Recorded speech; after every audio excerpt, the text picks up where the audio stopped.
Do you like sports? I love sports. You said that so seriously. Yeah, I love sports. I feel like sports is either war or sports. Okay, all right, let's get into it. As men, either you compete or you kill. Okay. And if you're not, you know what I'm saying? Like, I feel like the competition is like, I feel like the competition of sports allows us to focus our energy towards something that's important to us, but not that important to the world. But not kill. Right. Yeah. Who's your team? Man, the Bulls. Okay, so you've been, you almost on the verge of killing, is what I hear. Yeah. It's you know what? I think I just can't root for nobody else. In terms of like if I say my team, it has to be Chicago. Right. I'm fans of other like athletes, but right, like, sure. I can't root for nobody else. Where does that passion of Chicago come for you? We're in Chicago. You guys will see we're in Chicago. Yeah. Michael Jordan. I mean, I grew up with Michael Jordan. Yeah. And I mean, something about red and black is just something. Something like them colors and Michael Jordan is like, I've been fortunate enough in my lifetime to live through all of our sports team winning. Right. So every sports team has won in my lifetime. You've seen the Bulls. You saw when I lived here before, the Blackhawks had their run. Even the Bulls, D-Rose, even, I don't know, D-Rose had he left? No, he had just got hurt. He got hurt. So Nate Robinson was like... Nate Robinson came for a year. But he was during that year that things were hype. Right. No, D-Rose took us to like after Jordan, we had like a lull, but then he took us back to like that prominent level. Then D-Rose get hurt. Nate Robinson comes in, kind of carries the torch, but we got rid of him after a season. Yeah, Joakim Noah. Yeah, so it was, we should never did Nate Robinson like that. Nate, if you're watching this, I'm sorry. I want to apologize about what Jake Paul did to you. That's what I want to apologize to Nate for. You know what? After that, this is inside. After he got hit, after he got knocked out by Jake Paul, it's like he had like kidney problems. Yeah, some and issues. Like Jake Paul ruined his life, and I'm so glad Jake Paul got his jaw broke because of what he did to Nate. That was like the spiral of Nate Robinson. Right. Yeah, it was karma. Karma come back to get him. Do you remember as a kid? Like obviously like liking the Bulls, but do you remember the Bulls I'm a little bit older than you. Do you remember the Bulls before Jordan? No. So you've always had Jordan. I came online like around 90. Yeah. Like I remember when the Bulls were like good, like in like, let's say it had to be like 90, 91, but I remember that first championship. I'm 6 years old. Yeah. I'm talking about Man, we on the west side of Chicago. Bulls just won and they looting every fucking thing. I'm talking about like Madison. If you live on the west side, Madison and Pulaski, when the Bulls won, and it don't take much to loot. All it takes is one person to like break some glass, and people like, oh, that's what we doing? It's like, well, shit. That's funny. You said it doesn't take much, but someone breaking glass. No, but do you see what I'm saying? All it takes is for like, I'm excited, choice. And I'm so excited. I threw some shit. You know what I'm saying? It's not even like the first thought may not even be I want to take stuff. It's just like I'm so excited. I'm gonna break something. And then once that glass break, the idea is like, oh, I thought this fuck it. Yeah, let's go. That's it. Fuck it. It ain't no cops around. We having a good time. Like and then that's when it's like mass hysteria. Like, oh shit. And you're 6. Did you get in? Did you? No, okay. I was outside. I do remember being outside, and I saw a dude walking down the street with like a fucking full rug on his shoulder, like a rug. I'm talking about like a floor area rug. Like he walking, and him like going to like the neighbor, like I'm finna go back. What you need? Like he like asking people, like, all right, I'm finna go look. Yeah. Cause we live like a few blocks off Madison Pulaski back in the day was like. Fucking, it was like I ain't gonna say the Vegas Strip, but it just had like all the stores and shops and shit. Like you walk down Madison and Pulaski, like on a Sunday. Yeah. Like you take like a family stroll because it's like stores. They had an underground mall. So when that shit went up, everybody was just like, not everybody. Like nobody in my household was over. Who knows? I don't know, but I don't believe anybody in my household was over there. I love the idea of a Robin Hood, man of the neighborhood. He's like, I loot, but it's for what people need. And it's not like normal looting, because normally when they show us looting, TVs, PlayStations. Right. He said he had a rug. He was like, what do you need for your house? He's walking, I'm talking about, whatever the longest rug you can imagine right, is on his shoulder. He walking down the street with it like, y'all can have all that bullshit. I'm getting proud. He probably got some sink knobs and fucking cabinets. He like, man, I gotta get this. I gotta get some new handles for my house. He's like contractor. He's right. like, what do you need? Y'all trying to do the tile? I got you. That's hilarious. So okay, 6 years old, and then 3 years in a row. Yeah, so 91, 92, 93. Yep. Then he takes a break baseball. Then he come back 96, 97, 98. Were you rocking with Jordan when he went to go play baseball, or did you kind of like? I was by that time. I was like in elementary school, like fifth grade. Yeah. And it just went offline. Okay. Like I had started playing basketball in 4th grade, so I didn't have like Michael Jordan to look at. I just knew I was in love with basketball. Right.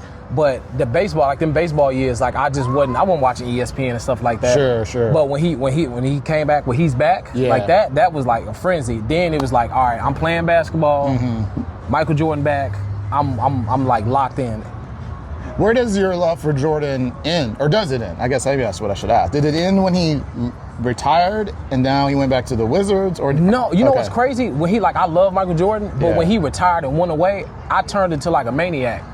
Like, and I'm saying to the point where it's like I was by this time in my high school. Yeah.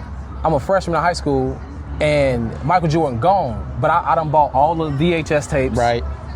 I got posters. I started cutting shit out the newspaper. Anything with Michael Jordan, I would take and put it on my bedroom wall. So in hindsight, my room looked like a serial killer collage of like obsession. You know what I'm saying? Yeah. I was gonna say a shrine. But not even. It wasn't localized to like an area. It was like it wasn't even like a vision board situation. Remember Einhorn Finkel on fucking oh my God. Pet Detective. Oh yeah. Oh, Einhorn Finkel. When they went to house, like, oh, this motherfucker was obsessed. Like, I gotta kill this guy. Right. Like, that's where it was. Like, minus the the death, but it was like I love Michael Jordan that much because he was gone, and you don't know what you got till he's gone. Yeah. So it was just like me holding on to like the memory of him. I have to say, we're at what is this? Oak Street Beach. There's, you guys can't see it. People watching it. There's a lot of distractions at the beach. And I'm trying to stay locked in on you. But every once in a while, there's a nice distraction that walks by. This is like the real first like this feels like summer. Summer finally here. So this is what's crazy. And I was talking to someone that used to live here too, and I was like, yo, starting stand up here for me, when you first start, that's all you want to do. And I think because I came in the winter, so the beaches and like sort of Chicago outside, I never experienced it, and I just went straight into stand up. I didn't really ever live in Chicago. Like Chicago, when people ask me now, like if I could live anywhere, I say Chicago. I was like, if it wasn't for winters, Chicago would have a waiting list. Absolutely. And like, I've been able to pop in every once in a while, and I'm just like, this city is fabulous. I see exactly what you was talking about. Yes. It's this podcast has been brought to you by bitches. Jezebel. Yeah. No, Chicago is. Man, I don't know if there's a better city than Chicago. What do you think? Absolutely not. Yeah. And I think New York is like it's a wonderland of like variety. Right. You know what I'm saying? Like you can get on a train, you get off the train, you're in a whole new world. Absolutely. I think that's what I love about New York. I love New York in the summertime. Did you live in New York? No. Okay. I mean, I've just visited, quite a few times. I knew because you were out in LA for a minute. Yeah. But I feel like the thing that I think that makes the seasons is what makes Chicago, right? Because it's like a constant changing vibe.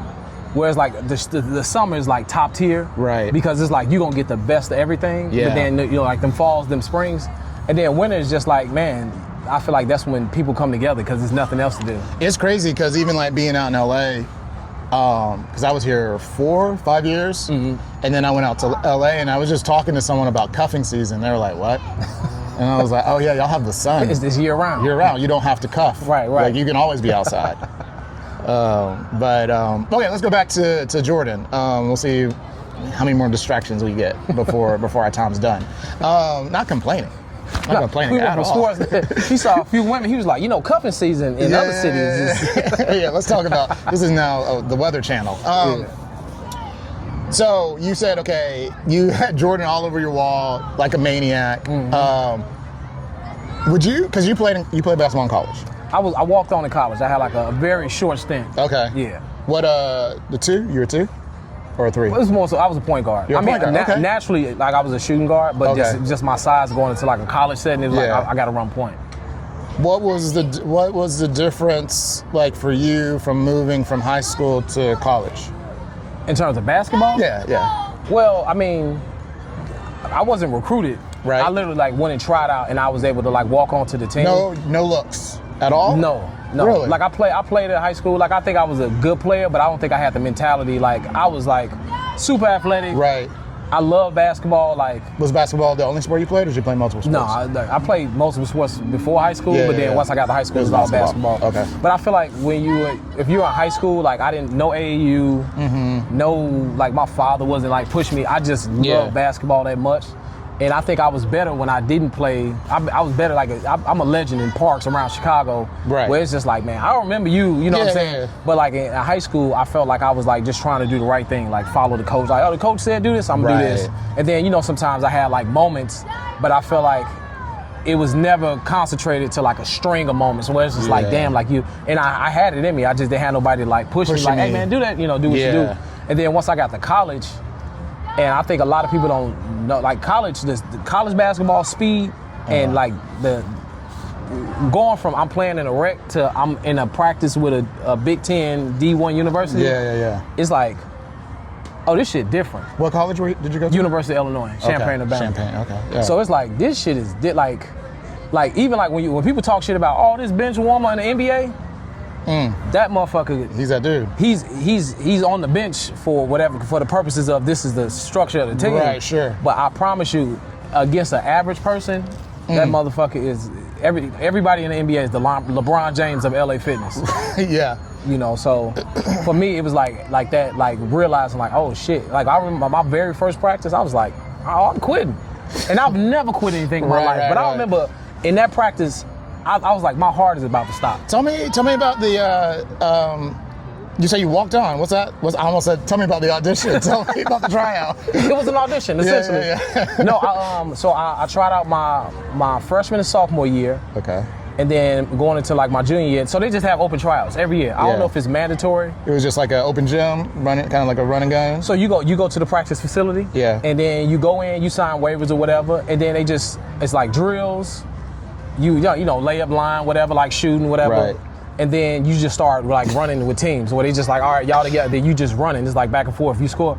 And I remember my junior year, I like trained myself all summer. So when I went into my junior year, I was like, fucking, like I was just on one that tryout where it was just like my passing, my shooting. Like I was just on a different level versus guys that just showed up like, oh, it's open trials. Like I was like out there with a purpose. Was there anybody, the reason I started laughing a little bit when you said layups, because I just imagine there's some people like got in the layup line, they're like, no, you can go ahead and leave.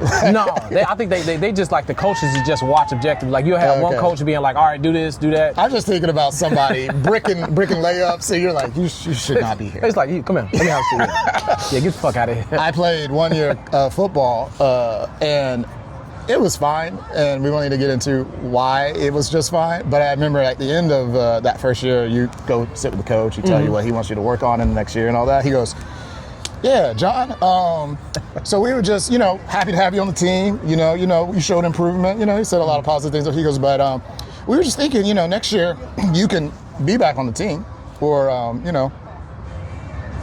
we need some people helping also with, not personal training. He didn't say water boy, but he pretty much said washing the towels.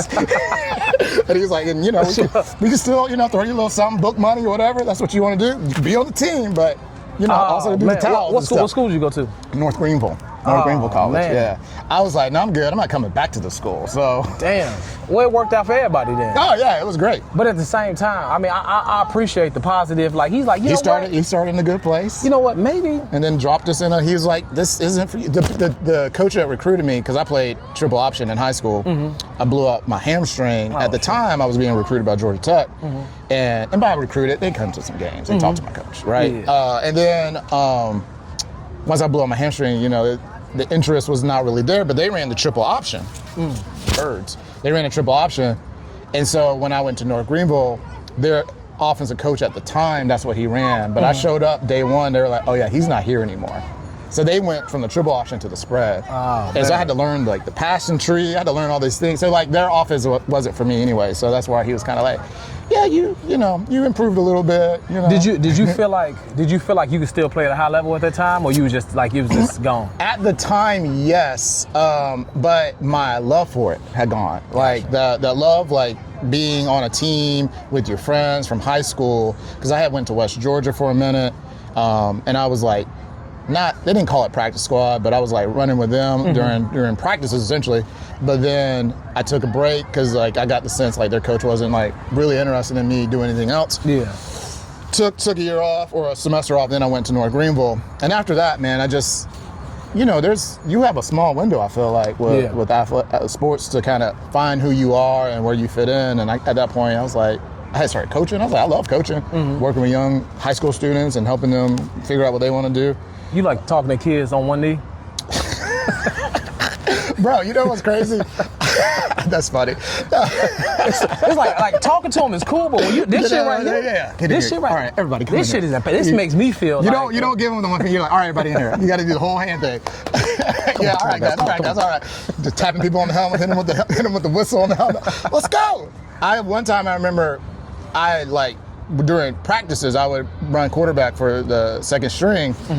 And I'm still in football shape at this point. Man, I would forget that I'm not in full pads. I remember one time I tried to like run over this kid. I put my I probably had so many concussions as a coach. As a coach? As a coach. I was like, oh man, I can't be out here like this. You said parents like, oh my God, who's hurt? They like, coach. Oh, God again, man. Okay, so practice, different speed. What is like being viewed as an athlete on campus like though? I didn't have that like that. Okay. I didn't have that full on experience because I wasn't on the team long enough. Okay. So, but like I mean, just being around it when you see like they got the sweatsuits, they got the book bag, they got their number on it, and it's like I feel like that's why athletes have horrible fashion. Right. Because they don't dress ever. For most of their life, they're told what to wear. It's just sweats. Yeah. It's very relaxed. Slides, whatever. So that's a good point. So when they get money, it's just like, what the fuck are you? It's like, cause this is this fashion. Like they walk around, it's just like, no. That's a good point, cause like everyone, and they're still being dressed by someone. Yeah. Though. They're like some designer, like, hey man. And somebody say, but you don't have your own sense of style. Right. And I feel like when you have your own sense of style, then it looks more comfortable, but you look uncomfortable because that's Who do you think is the most fashionable basketball player? Shea. And you think he kind of knows what he's doing? I think he can get away with so much. Right. Because I feel like his frame and his swag, he can get away with it. I felt like it was a period of time when Westbrook, like, you look uncomfortable. Yeah. James Harden looked he looked like he was trying to convince us that he was fine with what he was wearing. You know what I'm saying? Yeah. He looked like he was trying to convince us a lot. Yeah, like it was in this playoffs, he was trying to convince us of some things. I'm like, boy, I don't think I'll ever meet James Harden. But if I was to meet him and be a trusted, I'd just be like, hey man, you had a great career. You look old out there now though. You look old. But you know what? The I think with athletics is like, it's not that I can't do it anymore. Right. Yeah. It's that I can't do it for 82 games, or I can't do it for 115 games anymore. Right.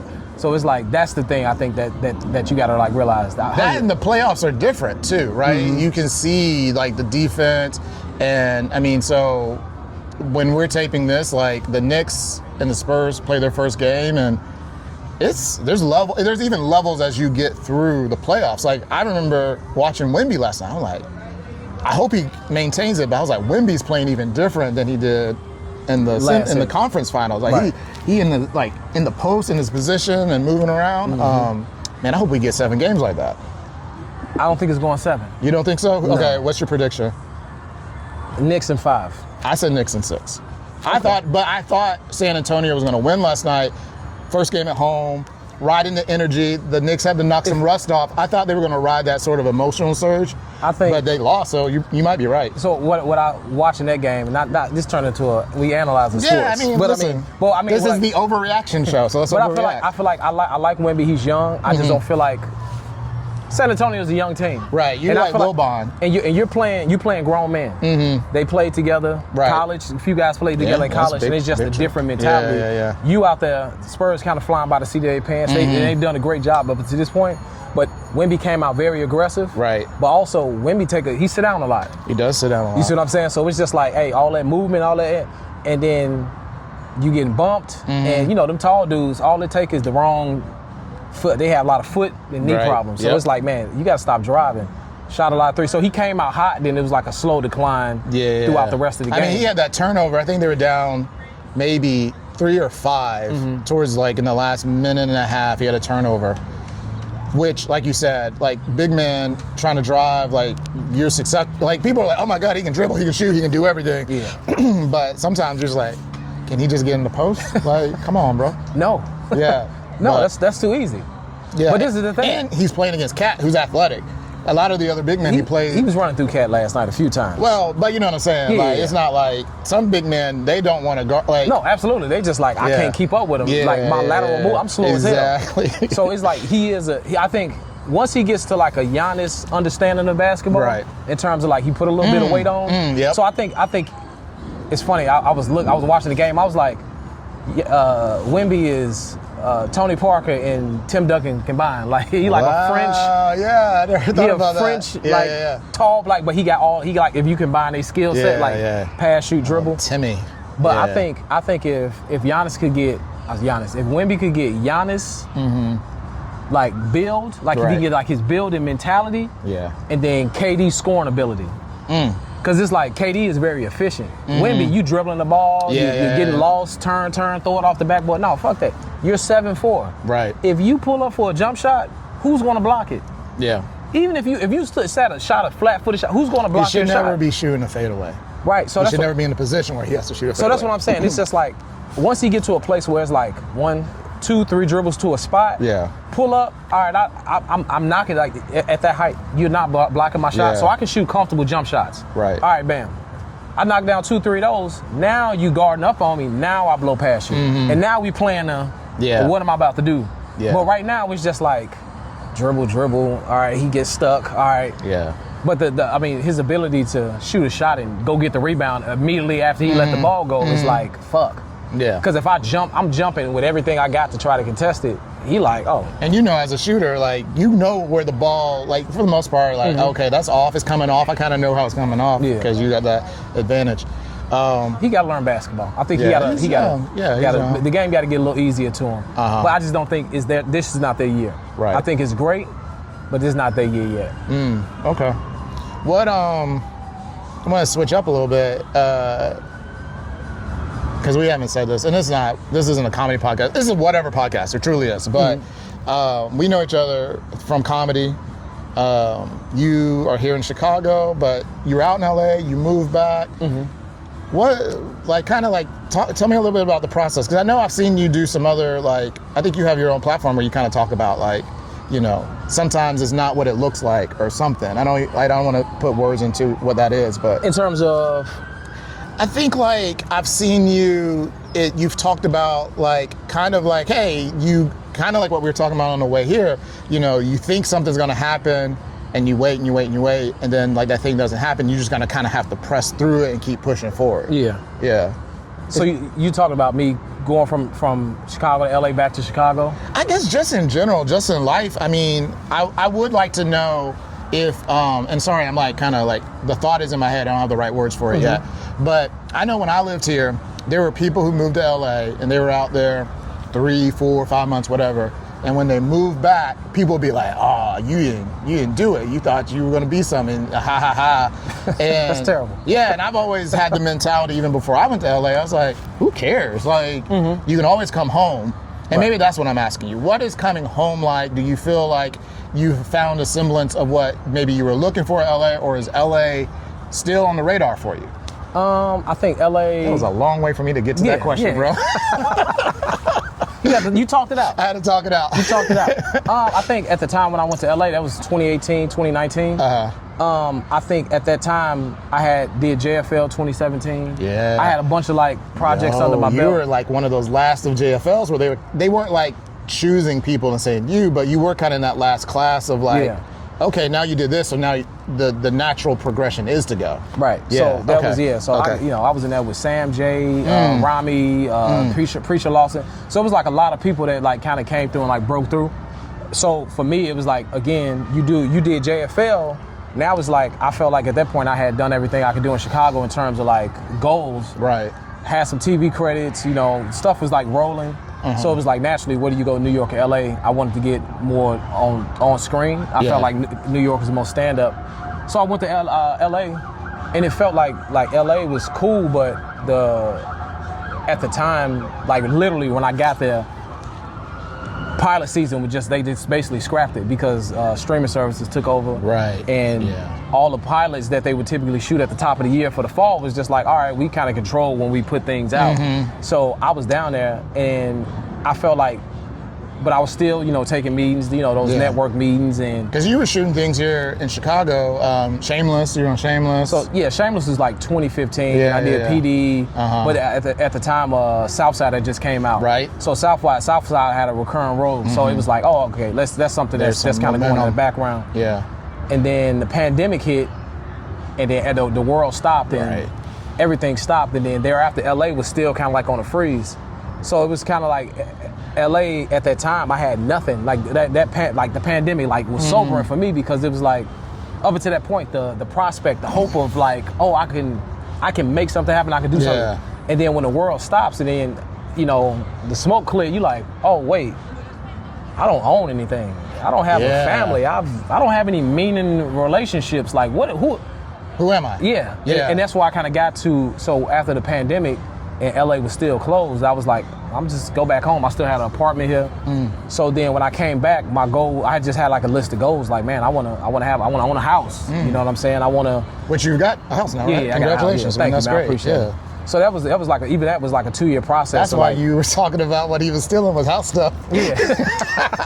That's me right now. If we looting, I don't need no Gucci. I don't need no clothes. Listen, we need the Bears to do something this year, because my man, I'm fucking Home Depot. That's why I'm a Home Depot, Lowe's, a room place. I'm tearing their ass off. Oh man, I saw Calvin walking down the street. He had some of them tiki torches. They weren't lit, but I think he's got a barbecue or something coming on. Right. But no, but so I think for me, like the going and coming back, like especially after the pandemic, like I think I would have felt differently if I do feel like LA is, if I have the book of my life, it feels like pages stuck together. Okay. Because I don't think I didn't meet my own personal expectations of doing everything, and then the pandemic coupled with that kind of like, all right, I got to get out of here. Right. So it just kind of seems like an incomplete for me. So when I came back home, I don't think people were, it wasn't that high. It was like a lot of people had stopped doing stand-up. Right. A lot of new people started doing stand-up. Yeah. So like the landscape of comedy had changed in Chicago, and I felt like people would see me for probably up until a year. They like, oh, are you here? Are you back? I was like, yeah, I'm here. So then once I started hosting, at Zany's and stuff like that, I just kind of like, I was just back. I think that's like, you mentioned expectations, and I think that's sort of like, and I don't know how you feel about it, but I think like, that sort of idea of expectation is what sometimes keeps us trapped and not really realizing, because you're right, I think the evolution of the entertainment industry was already happening, right? It was already going to get there eventually. COVID just threw a bunch of gas on the flame. So It just seemed to happen overnight. People moved home. They were trying to figure out, oh, am I an online comic? Like I muted a lot of people on social media because I knew them to be funny, but they were trying to navigate who they were online because that was the only way for them to like be an artist or whatever. But I was like, but what you're doing is not great. So I don't want to like see you at your low. I'm just going to mute you. It's like watching Michael Jordan on the Wizards. Like I can't watch that game. I can't see you like this. I got these VHSs. You put in I Believe I Can Fly. That's not my Michael. No, but I agree with that 100%. Yeah. I think even then I was like, people just kind of rushed and started doing online stuff, and I was like, I don't want to do that. Like I want to kind of like sit and like, all right, let me figure out what works for me. I find it interesting to hear you say that you started thinking about life stuff, not just like, obviously your work and your career is part of your life, but you also started thinking about having a home, having a family. Like you're a dad now. That's crazy, right? Like how has that changed maybe who you are and how you approach maybe just life in general, being a father? I've never loved something more than myself as much as I love my son. Like I love my mother, I love my father, but Sure. like when I look at my son, it's just like I go to the fucking depths of hell for you. Like that's how Did you always see yourself having kids, being a dad? I always want, like, when I was 35, I was like, I just want to have a son. Right, yeah. So like now I'm 41, you know, I was like, to me, my cutoff age was like, if I don't have a kid by 35, shit ain't gonna happen. But you know, God bless me, and you know, I gotta have a kid, and I got my son. Yeah. So it's like that feeling of like the responsibility and feeling like who I am as a person, right, is a reflection of who he will be. Not to say that he's gonna be the same as me, but I have to, for him to be the best version of me, I gotta be the best version of myself for him. So it's like I have to like checking myself and like how I am, how I see things. It's just like I don't want to put, you know, what I feel to be deemed negative things in myself. I don't want him to see me like that. So I change who, you know, who I mean, he's a baby right now. Right. But as he's, you know, from a boy to a kid, like I just want, you know, I want him to look at me and be like, man, my father was a good person and all that, and not like I just put on the front to be a good person or you know, like I want to be a man for my son. You know? I feel like just hearing you talk about it, I see the intensity of or the passion that you're talking about it is very similar to the passion that you talked about sports that we have. Like we play sports we need something to go to battle with, and I hear you talk about like putting that same sort of energy into your son, like you go to battle for him, which I think, I don't know, says a lot about you as a person. I think that's, you know, just your passion, your focus. No, 100%. And I also, I just feel like, and again, my son has my name, but I don't expect my son to be like me in any shape. Like I have my father's name, you know what I'm saying? But and I'm similar to my father in, you know, in things, but it's so many things that I can do that my father can't. Right. And I want my son to be the same way, you know what I'm saying? In terms of like his ability and his desire to like just want to be. What if he doesn't want to play sports? I mean, that's perfectly fine, but you're gonna do something. You're gonna do something. You know what I'm saying? Like if you the smartest motherfucker in the room or the world in your school, like I applaud that.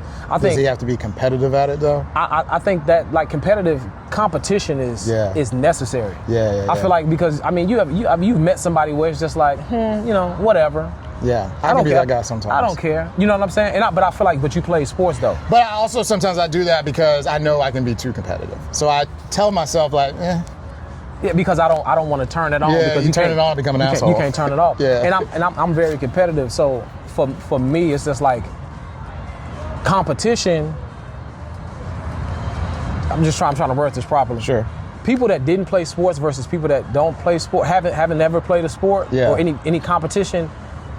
It's like a level that they just can't get to. It's like a gear. Like if you play sports at a high level or competitively, it's a gear that you can shift into in your brain, regardless of what it is. Oh shit, I got to be up at 4 o'clock in the morning. Fuck, I got to get up. You understand the discipline that it takes because you probably had to go do that morning run, that morning workout. Yeah, I think sports are so important. Like I think youth sports are important. I honestly believe every child should be in some sort of soccer or something. They don't have to do it forever. Yeah. But just like see how you learn, like again they say this, right? I'm not saying anything anybody know. You learn how to share, compete. You learn how to be around other people. You know how to take instruction. If you want to continue to do that, great. If not, you want to join band or art or whatever, like please. But I mean I agree. I think there's something about youth sports that I don't have kids, but like if I had kids, I would want them to at least experience it. Right. And then again, you're like, hey, you don't like that? That's fine.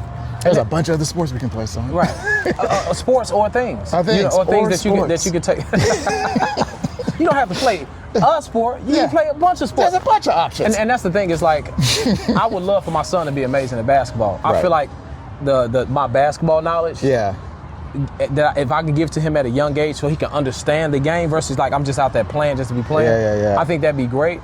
But at the same time, I'm like, if my son say I want to play basketball, cool. But if he say I want to be good, I want to use basketball as a tool to take me places. Now you're like, let's go. Now it's like, all right, you sure you want this? Yeah. You know what I'm saying? Because I can sit in the stands, I can support you. Right. But if you really serious about it, all right, I'm getting up at 6 a.m. with you. You know, we gon', you know what I'm saying? Like I'm going to give you the time and energy You know what I want to see? I want to see a league of the fathers, of like all the courtside. I like to call them courtside daddies. Like Jalen Brunson's dad's a coach, and there's probably other, like I think, isn't Ron Harper coaching somewhere? I think you're like college somewhere. Yeah. Okay, I want to see all the dads do like a big three, but it's like a dad league. I think there's something there. We could sell it to Tubi, maybe. It would be interesting, but I feel like just the aid, like a LeVar Ball, like those. I mean, he missing the leg, but yeah, I'm saying wait like, a minute, he's missing the leg. Yeah, he had to get a leg amputated. Diabetes? I don't know. I'm diabetic, so I'm not trying to make fun of it. No, I get it. I'm like, a lot of people go to. I mean, that's probably like the go-to. If you're gonna take a leg from a black man, it's like diabetes. But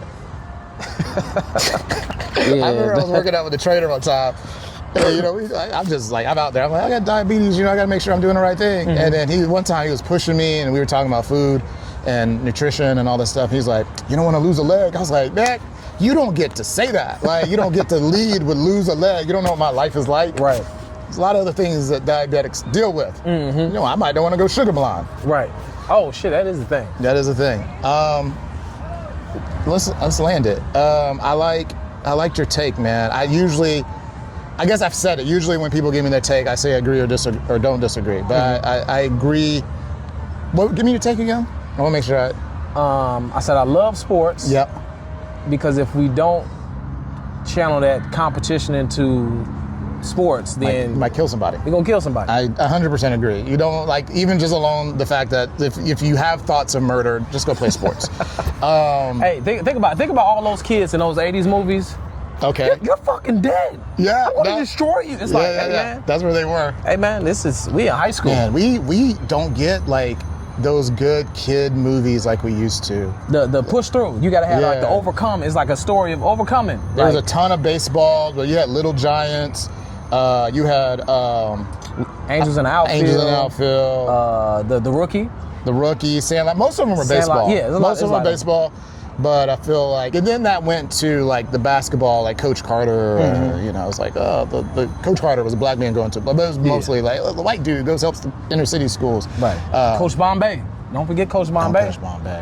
What was the show that I saw a take that was hilarious. It's like, I don't know if you saw it, but he was like, those same kids, all of them got selected for the USA team. Yeah. They're right. This one team out of, what is it, Minnesota? Got selected for the entire to represent the U.S. Yeah.